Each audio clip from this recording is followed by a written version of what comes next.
কি বলছো তুমি? তোমাকে তোমার বাড়ির পথে পৌঁছে দিয়ে আমি আমার কাজ শুরু করব।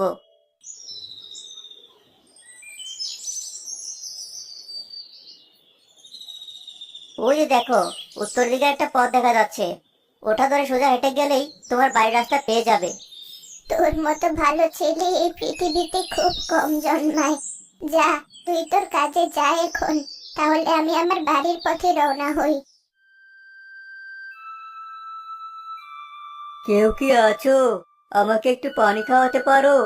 আমি অনেক তৃষ্ণার্ত, চোখে দেখতে পাই না। অনেক দিন ধরে এখানে ধ্যানরত অবস্থায় আছি। সাধু বাবা, আপনার পানির প্রয়োজন? দাঁড়ান, আমি আপনার জন্য পানি নিয়ে আসছি। কিন্তু আশেপাশে তো দেখে মনে হচ্ছে কোনো জলাশয় নেই।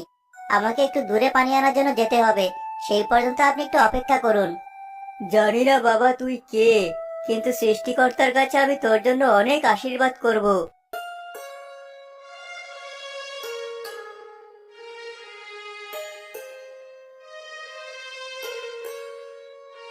আমি আপনার জন্য পানি এনেছি। এবার বুক ভরে তৃষ্ণা নিবারণ করুন। আজ দুদিন পরে প্রাণ ভরে পানি পান করলাম। তোর কাছে আমি অনেক কৃতজ্ঞ বাবা। এবার বল, তুই আমার কাছে কি চাস? সোনা দানা হিরে জহরত, তুই আমার কাছে যা চাইবি আমি তোকে তাই দেব। সাধু বাবা, আমি আপনার কাছে এসব কিছুই চাই না। শুধু এটুকুই চাই, আপনি আমার বাবা মার জন্য আশীর্বাদ করুন। তারা যেন ভালো থাকে আর সুস্থ থাকে, আর আমি যেন সবসময় আমার পরিবারের পাশে দাঁড়াতে পারি। অনেক বড় মনের মানুষ তুই।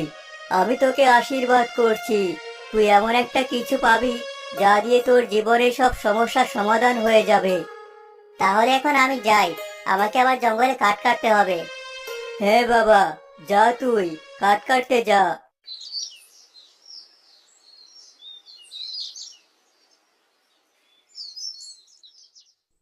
কেউ কি আছো? আমাকে একটু সাহায্য করো।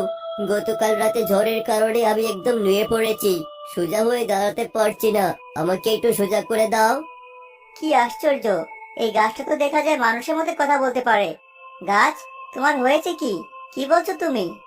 মানব, গতকাল রাতে প্রচন্ড জ্বর হয়েছিল, তাতে আমি একেবারে এই নুয়ে পড়েছি। আমাকে একটু সোজা করে দাও। ও আচ্ছা, এই ব্যাপার। এটা তো খুব সোজা। আমি তোমাকে এখনই সোজা করে দিচ্ছি।